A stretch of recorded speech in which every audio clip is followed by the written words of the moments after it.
中国军队为何在出现灾难时能够快速响应？这不只是军队救灾能力的体现，还是解放军备战水平的体现。我们有请曹卫东老师给大家解读一下。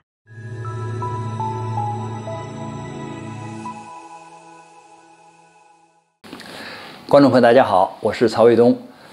关于这个人民解放军啊，它的这种就是在抗洪抢险、抗震救灾以及抗击疫情中的表现呢，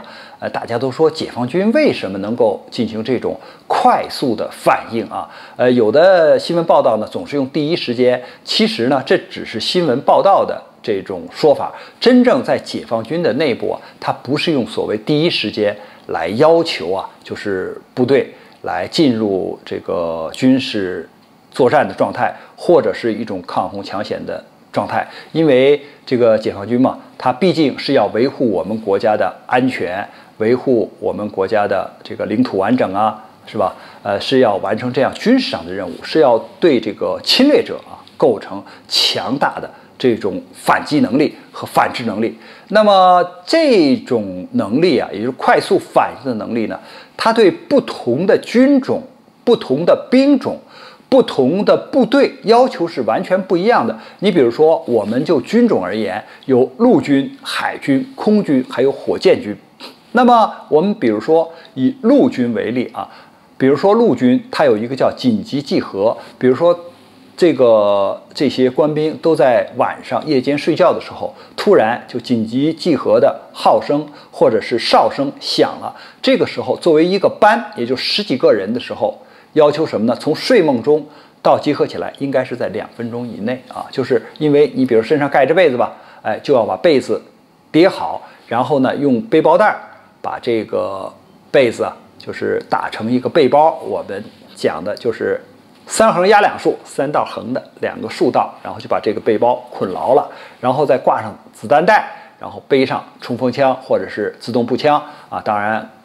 这个军官他拿的是手枪，然后呢集合。那么作为班，一般的2分钟；那么作为排，也就30几个人，大概是3分钟左右。一个连队集合起来，应该是不会超过5分钟到10分钟，因为他还有后勤，比如说炊事班呐这样的人员，他要把锅碗瓢盆啊这些有的给带上。但是呢，我们看时间也很短，是以比如说分钟来计算的。那这样一个连队集合好以后，当然后面他就要营来集合，然后是旅来集合。而作为空军，特别是飞行部队，叫航空兵，那它就是分成了3个等级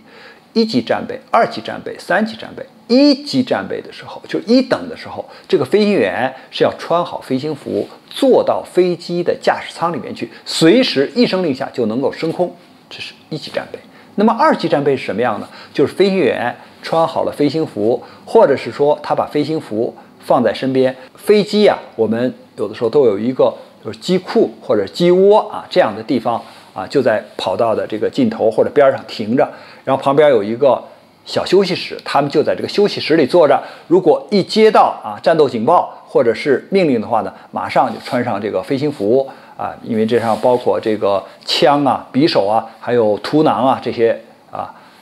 头盔这些东西呢，要穿戴好，很快的穿戴好，然后登机。这个基本上10分钟以内啊，它基本上就可以升空了。那么3级战备或者是这个平时这种一般的戒备是什么样的？飞行员他可以在篮球场上打篮球、踢足球，或者图书馆里看书。只要听到这个警报声之后呢，基本上要求15分钟之内、20分钟之内呢，要能够回到自己的飞机的旁边，然后呢穿上这个飞行服，然后升空。所以你看，他对这个飞行人员是这样一种要求。那么作为我们海军的时候呢，大家可以看到军舰在航行的时候，它一按警报，那就是战斗警报，要马上就是在